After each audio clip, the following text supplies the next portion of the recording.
어, 안녕하세요. 오늘 교과서 30강 진행을 하겠습니다. 날씨가 너무 더워가지고 자, 어쨌든 작년 기준으로 봤을 때 이제 코로나가 심해지고 했을 때 사람들이 못 돌아다니니까 공부를 더 열심히 하더라고요. 여러분들도 날씨도 덥고 뭐 어디 가지도 못하고 하니까 더 열심히 하셔야 돼요. 컷이 높아질 수 있다. 그러니까 자, 저도 좀 이제 문제 풀 때 약간의 좀 여유가 있을까? 물론 여유가 없겠지. 그래도 전보다 이제 수업 두 번 할 때보다 좀 낫지 않을까 했는데 첨삭이 너무 많이 와가지고 어쨌든 뭐 최대한 새벽 시간이라도 해서 진행을 하려고 합니다. 아, 기다리는 사람이 많아가지고 자, 진행해 보죠.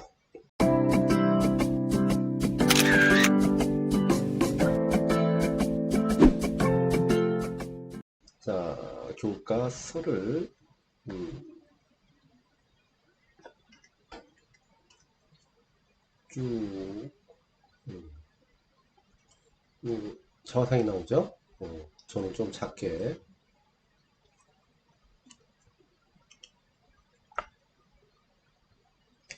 록웰이라는 사람인데 뭐 참고만 하시면 될 것 같아요. 자기 이제 거울을 보고 또 그림을 그리는 데 있어서 여기에는 뭡니까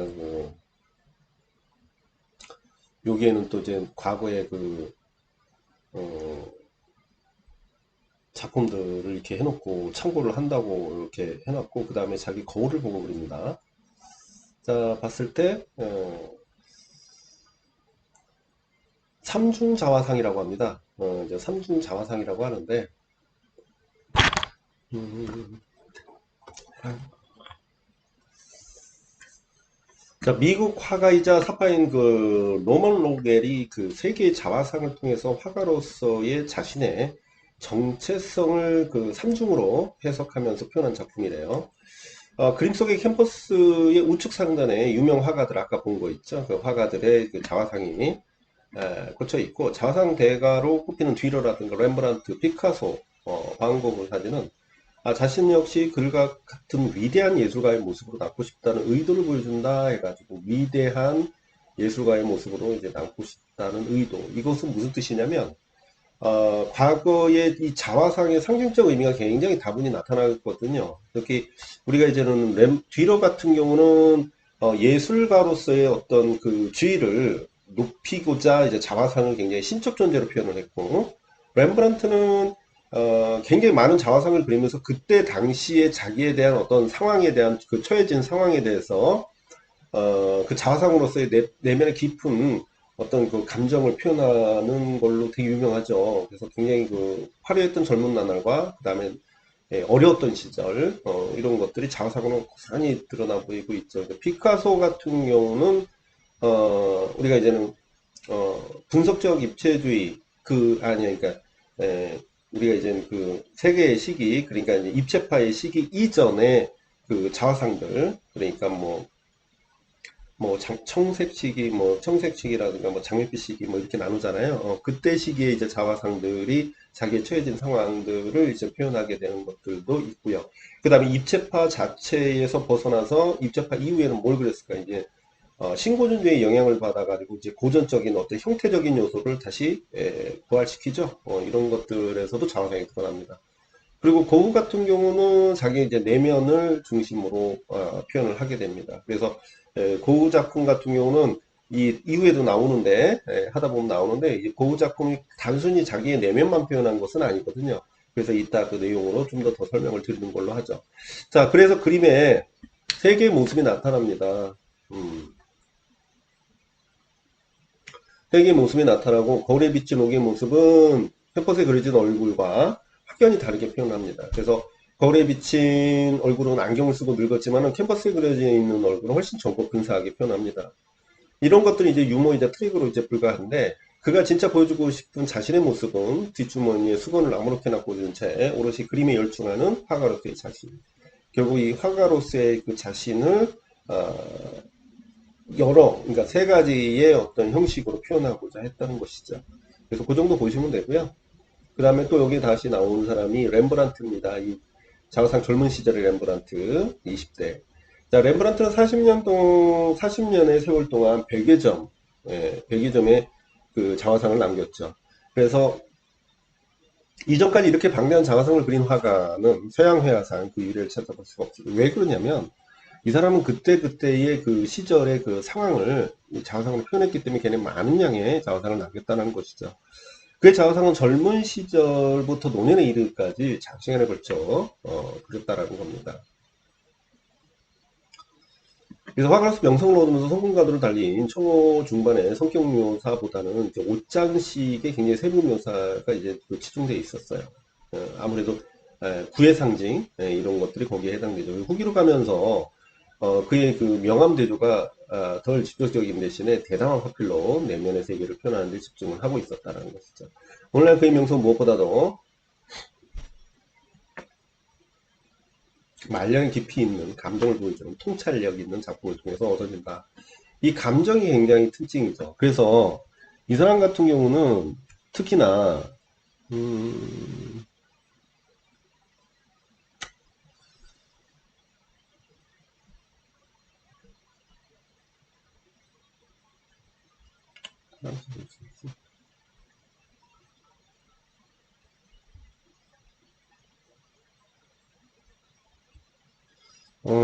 특히나 이 감정이라는 것이 사실은 굉장히 크게 작용을 합니다.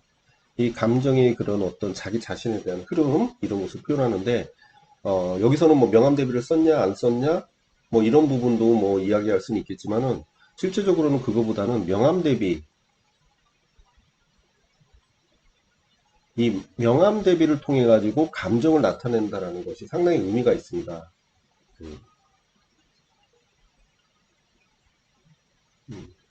그래서 명암 대비 자체에서 어, 거기에 대한 어떤 자기의 어떤 상황이 이제 나이를 먹으면서 그런 어떤 이 사람이 특히 나이 먹으면서 점점 어려워졌거든요. 그래서 나이를 먹으면서 자기의 존재라든가 아니면은 자화상 말고로도 그 어떤 그림을 그렸을 때 어둠 속에 깊이 이렇게 들어가는 그런 모습을 볼 수가 있어요. 그래서 그런 부분에서 감정에 대한 어떤 깊이감이라고 얘기할 수가 있거든요. 그래서 이 명암대비라는 것이 상당히 중점으로 우리가 보고 있다라는 것이죠.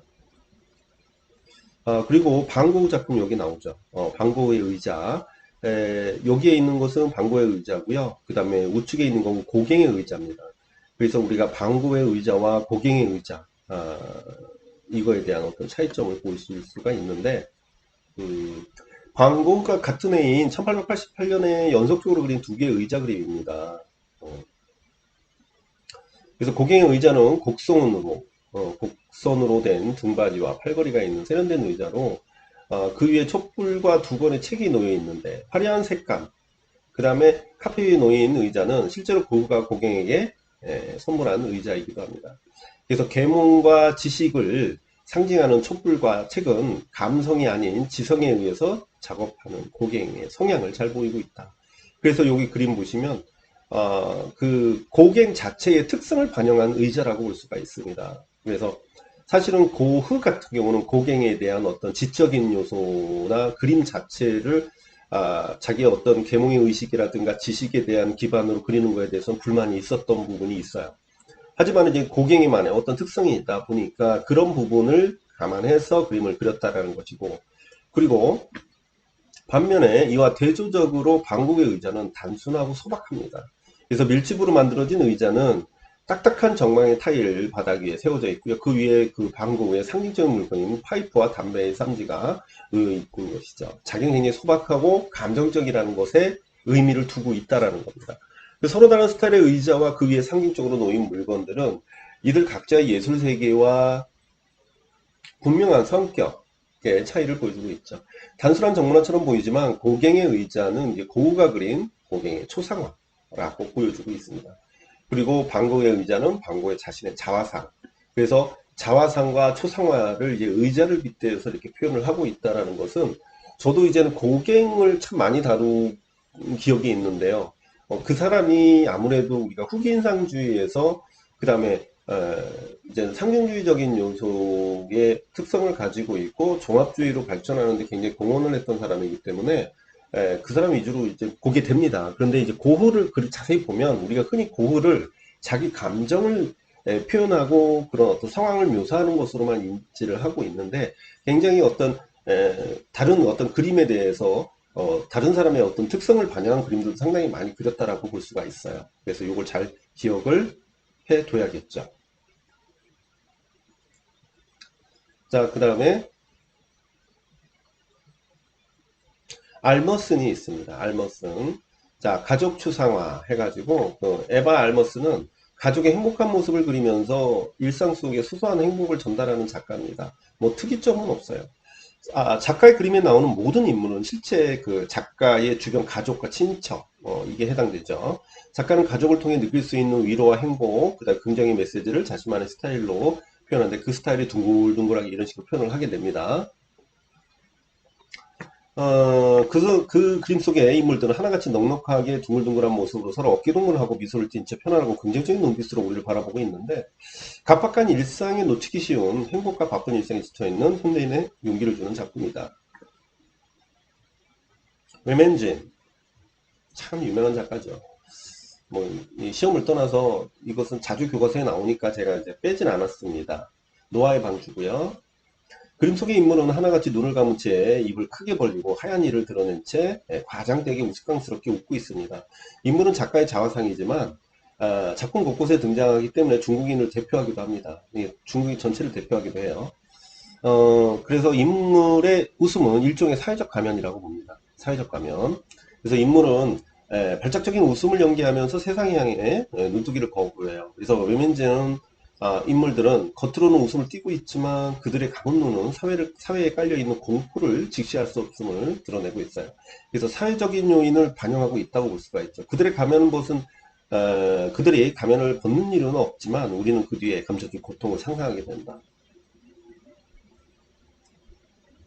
그러니까 중국이 언제쯤 좋아질까요? 참. 그 다음에 달리 이것도 자화상이죠. 자, 구운 베이컨과 부드러운 자화상입니다.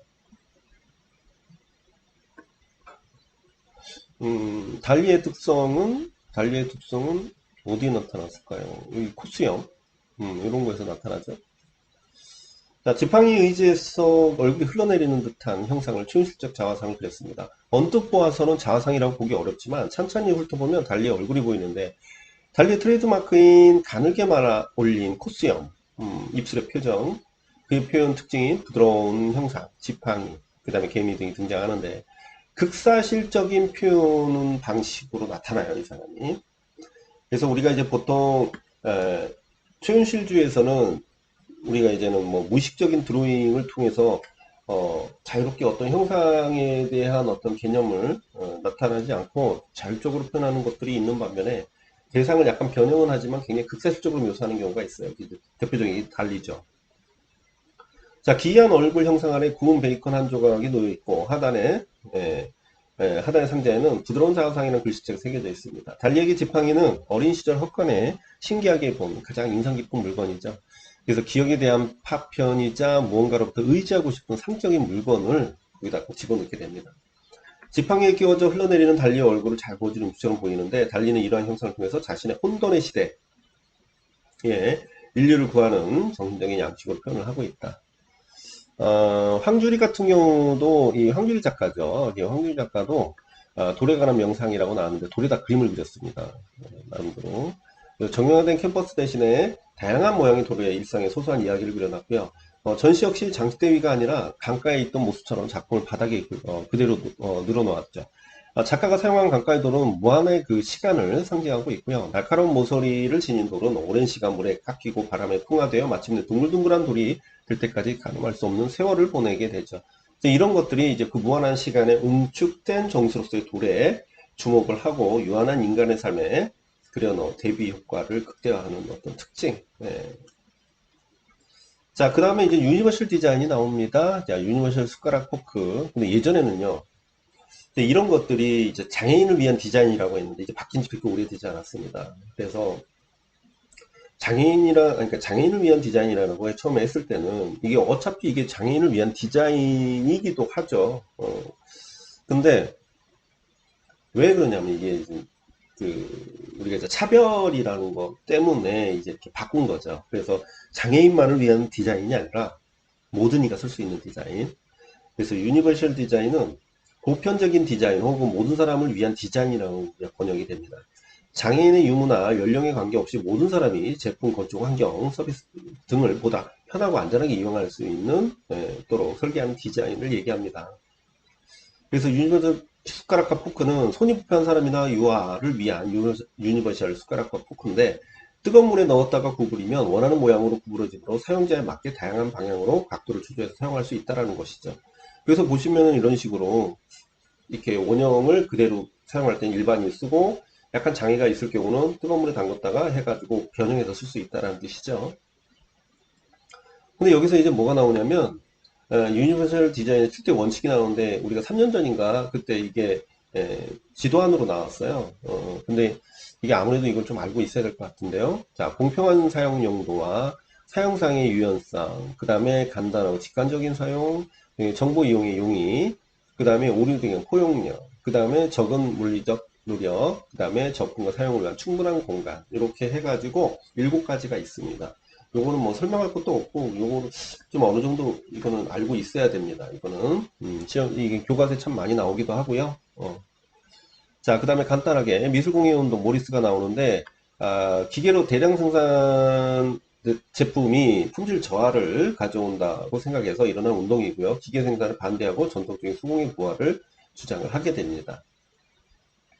글쎄요, 이게 이제 미술공예 운동이 이제 사회주의 운동이에요. 그래서 당시에 이제 18세기 중후반에 이제 산업혁명으로 인해서 나타난 어떤 빈부의 격차라든가 인간 소외 현상에 대한 어떤 부분들, 모든 사람들이 이제 도시로 모이게 되죠.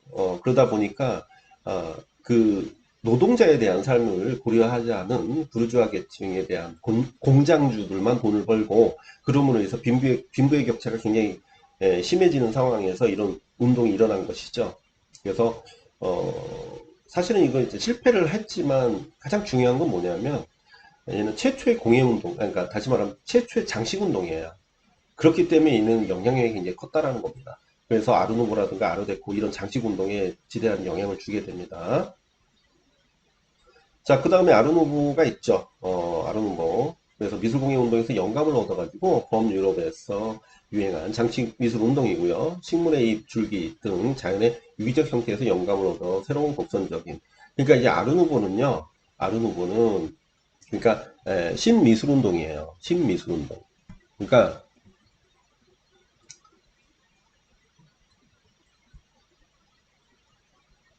왜 신이란 말을 쓰냐면 우리가 이제 보통 장식면에서 우선은 얘기할 수가 있죠. 장식면에서는 우리가 특히 공예 이 모리스의 미술 이제 미공 같은 경우는 우리가 이제 고딕 장식을 이용합니다. 그래서 과거에 고딕 장식을 이용했다 해서 이것을 뭐라고 하냐면 절충 양식이라고 해요. 그리고 이 아르누보는 신예술운동인데 신재료를 사용합니다. 신재료를 사용해요. 이 재료면에서 철을 사용하죠. 그 다음에 장식면에서는 식물의 모티브를 얘네들로 안 썼을까요? 미궁이? 썼죠. 근데 문제는 뭐냐면 대칭적이지 않는 굉장히 유기적 형태를 사용했다는 거죠. 대칭이 아닌 유기적. 근데 얘네들은 대칭적인 형태예요. 그래서 그러다 보니까 자기네들만의 어떤 그러니까 불규칙한 어떤 형태들이 자율적으로 나타나는 그런 형상을 우리가 흔히 이제 생명성이 있다 하는데 그게 이제 유기적인 자율적인 장식성을 추구하다 보니까 미술공예 운동의 절충 양식을 비판을 하게 되면서 이런 장식을 쓰게 되죠. 그러면서 독일 공장 연맹으로 가게 됩니다. 피터 베란스죠. 전기주전자 요거 아직까지 팔아요. 이런 식의 형태. 1907년에 산업과 디자인을 연결하는 목적으로 설립된 단체인데요. 형식적, 기능적, 실용적 디자인을 추구합니다. 치장하지 않는 순수한 단순한 형태와 추상적인 디자인을 주장하는데 여기서 중요한 거는 뭐냐면 치장하지 않은 순수한 단순한 형태는 얘네들은 그 독일만의 어떤 독창적인 디자인이에요. 그러니까 독일 국민이 추구하는 디자인을 얘네들이 개발을 한 것이죠. 그러니까 얘네들은 쉽게 얘기해서 공예적인 성격, 그 다음에 대량 생산이 포함된 겁니다. 그러다 보니까 얘네들이 이제 원하는 독일만의 어떤 디자인을 만들어서 그것을 어떻게 했을까요? 규격화를 하게 됩니다. 이렇게 규격화한 것을 디자인도 제대로 만들고 대량 생산으로 효율성도 제공을 하게 되는 것이죠. 그러다 보니까 모더니즘의 어떤 그러니까 기능주의의 시작 이렇게 보고 있어요. 그래서 독일 공장님은 바우하우스한테 영향을 주게 됩니다.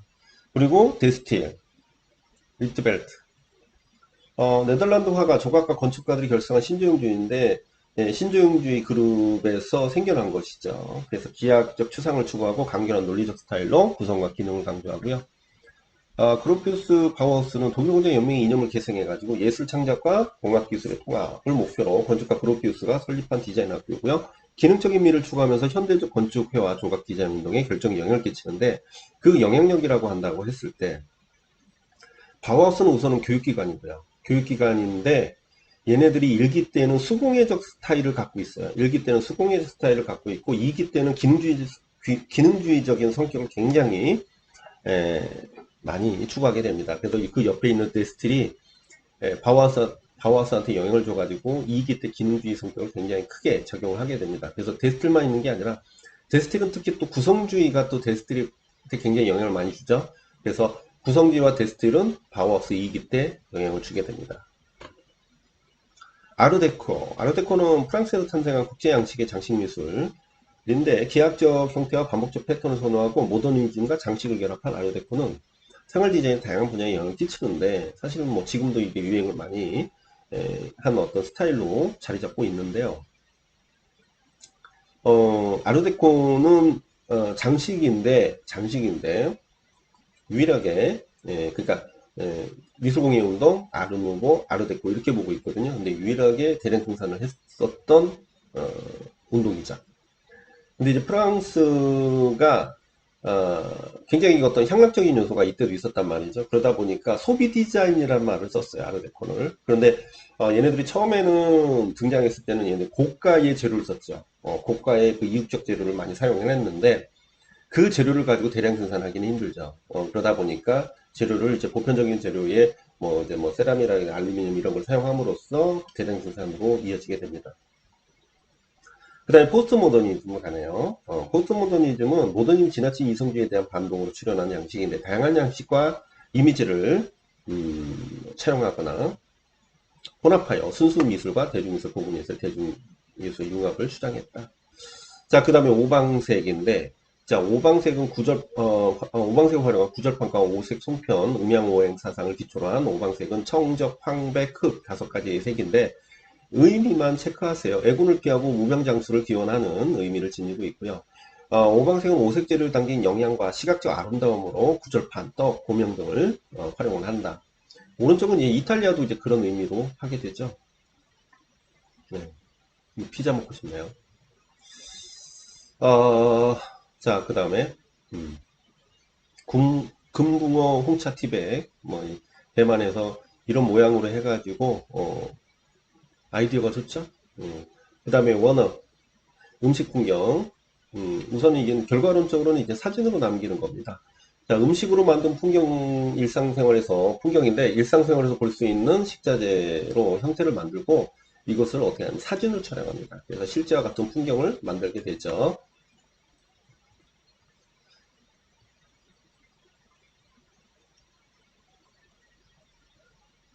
근데 그 다음에 혼데르바서라는 작가인데 세 번째 피부에서 인간의 세 번째 피부 집 작가는 피부, 의복 다음으로 우리가 숨쉬며 살아가는 공간이 집을 세 번째 피부라고 생각하고 곡선과 유기적인 선들을 이용해서 하나의 생명체 같은 집을 표현을 했다.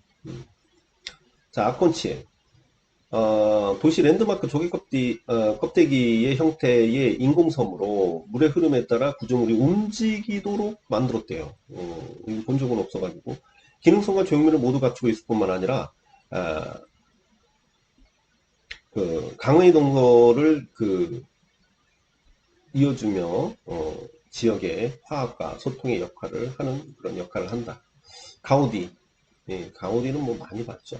그 다음에 환경에 따른 주거 문화는 그 환경에 의한 어떤 그런 생태 환경에 의해서 건축물이 어떤 다르다라는 것을 보여주는데 아이슬란드의 잔디집은 추운 기후를 극복하기 위해서 단열성이 우수한 잔디를 지붕에 돕는 이런 집을 하고 모로코의 흙집은 온도가 높고 건조한 지역으로 이 지역에서 나는 흙을 이용해서 언덕 경사의 네모 형태로 지은 집인데 흙집은 바람을 막아주고 그늘을 만들어주는 그런 그 다음에 울릉도의 토막집 이것은 겨울에 눈이 많이 내리는 지역으로 집 주위에 우대기 그래서 집 등으로 엮어서 두른 외벽을 한 바퀴 둘러쳐서 척설지에 옥내 활동이 가능하도록 만들었다. 뭐 이런 식으로 지형에 따른 기후에 따른 그 다음에 피어스 요거는 친환경 건축 흰개미의 집의 집에 냉방 원리를 활용해서 지은 자연 냉방 건물인데 요거는 진짜 신기해요. 흰개미 집처럼 건물의 옥상과 지표 아래 통풍 구멍을 뚫어가지고 뜨거운 공기는 위로 배출하고 찬 공기는 건물 안으로 끌어들여 연중 쾌적한 온도를 그래도 좀 덥겠죠. 예, 지금 같은 날씨면. 그리고 한국의 전통미를 가미한 이런 건축들 보시면 될 것 같네요. 자, 여기까지네요. 이거 30분이나 했다. 자, 여기까지 하고요. 그 다음에 31강 이어서 진행을 하겠습니다.